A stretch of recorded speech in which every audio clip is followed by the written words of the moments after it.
Merci beaucoup. Alors, bienvenue au conseil d'administration de la STO du 25 mai. Effectivement, on a en Zoom les autres membres du conseil d'administration. Mme Brady, M. Boivin et Mme Murray qui sont aussi présents en Zoom. Alors, je souhaite la bienvenue à tout le monde et les autres membres qui sont présents ici en personne.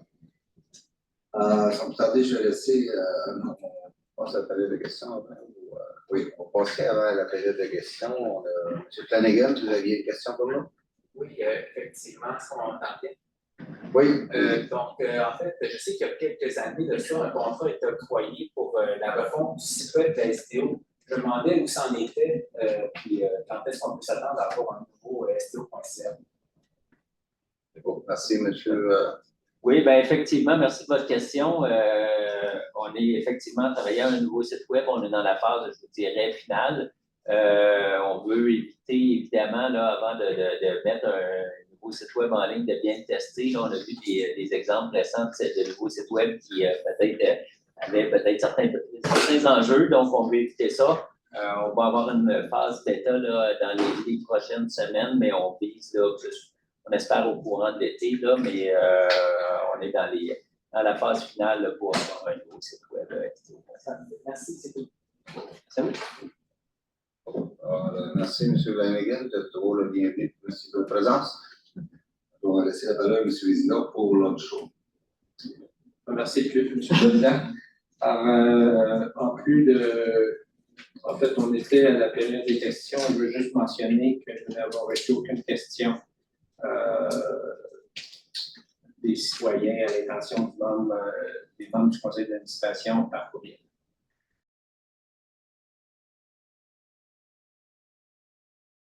Alors, bonsoir et bienvenue au point de presse. C'est la journée du conseil d'administration de la STO. Alors, sans plus tarder, je donne la parole au président du conseil d'administration, M. Jocelyn Boivin. Merci beaucoup. Bonjour tout le monde.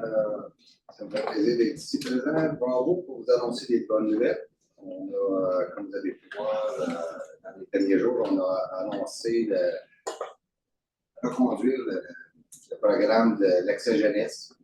Ça veut dire que pour la période estivale, nos étudiants des écoles du niveau secondaire et les finissants du niveau primaire vont pouvoir bénéficier du transport gratuit pour l'été. Alors ça, c'est une bonne nouvelle. C'est grâce aussi au financement qu'on a eu de la Ville de Gatineau pour mettre ce programme-là en place.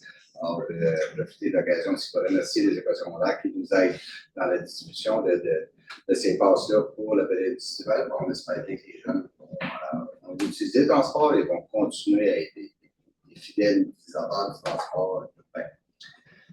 Aussi, nous avons, grâce à la quote-part mais grâce à l'aide financière qu'on a reçue et la quote-part de la Ville de Gatineau, on a réussi à présenter un budget équilibré. C'est difficile à un moment donné, mais on a fait des opérations, on va dire, au niveau de la STO pour faire en sorte que le budget soit équilibré. Alors, je pense que c'est quand même une bonne nouvelle.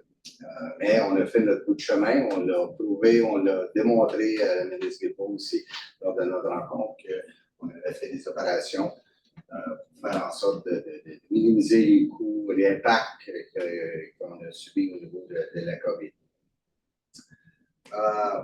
Aussi, je vais parler aussi des services d'automne.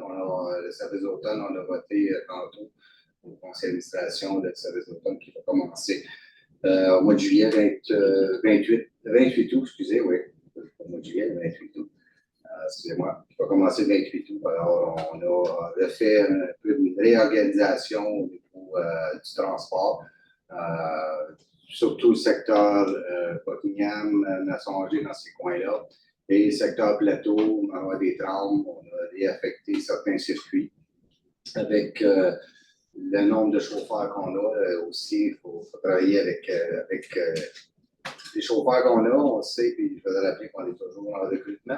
Alors, s'il y a des gens qui sont intéressés à travailler pour nous, vous êtes le bienvenu.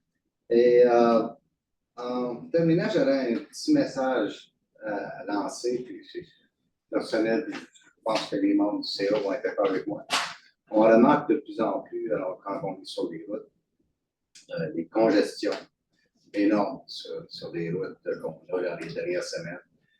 Et malheureusement, je peux constater aussi que dans nos autobus, on en a plusieurs qui sont moitié pleins. Alors, j'invite la population pour qui c'est possible. C'est pas toujours possible pour tout le monde d'utiliser le transport en commun. Je les invite à utiliser le transport en commun le plus possible pour justement faire en sorte que la congestion soit moins élevée dans les villes de Gatineau et encourager le transport en commun qui va faire en sorte que ça va, bien entendu, nous donner plus de revenus et on va pouvoir augmenter le service aussi par la même occasion. Merci.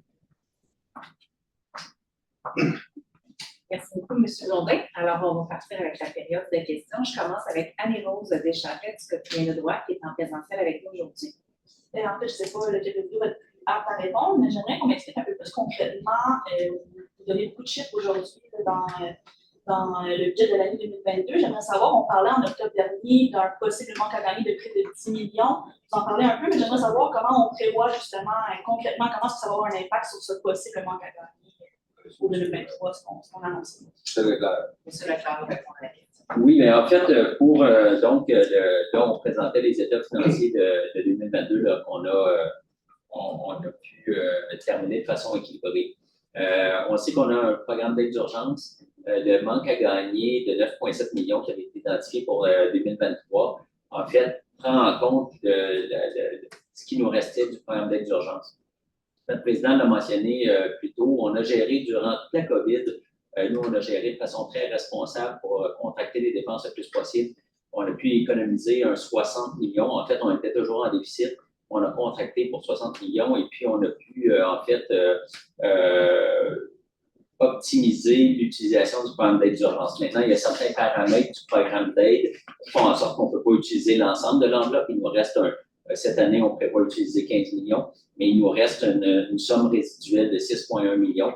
Et si on peut l'utiliser, si les paramètres sont adaptés au niveau du gouvernement du Québec, ça nous permettrait de combler une partie du manque à gagner à ce niveau-là. L'autre partie du manque à gagner, en fait, on voit l'achalandage sur le réseau plus élevé que ce qu'on avait prévu au niveau de nos revenus. C'est une excellente nouvelle. Donc ça pourrait nous permettre, s'il y a un ajustement auprès de la part du gouvernement du Québec, avec les revenus passagers aussi, de la contraction des dépenses qu'on fait là, à certains endroits, ça devrait nous permettre d'adresser le manque à gagner qui est toujours présent en ce moment. C'est mentionné dans le communiqué, M. Blondin l'a mentionné rapidement aussi, il y a eu des discussions avec la ministre des Transports. Est-ce que c'était réceptif de son côté pour tout ce qui est la flexibilité au niveau du programme d'aide, entre autres? Est-ce que justement, elle semblait à l'écoute?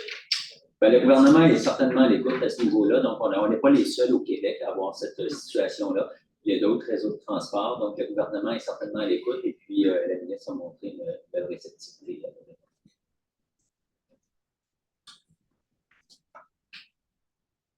Merci beaucoup, M. Leclerc.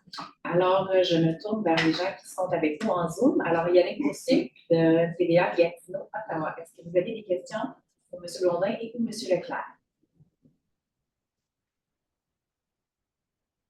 Alors, je vais prendre le silence comme un non. Du côté de Radio-Canada, est-ce que Maude Ouellet est avec nous?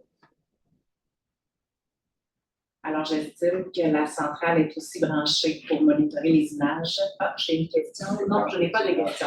Excellent. Alors, Annie-Rose, est aussi posée? Excellent. Donc, je vous remercie infiniment et on se donne rendez-vous le 29 juin prochain pour la prochaine assemblée publique du Conseil d'administration de la ST. Merci, bonne soirée.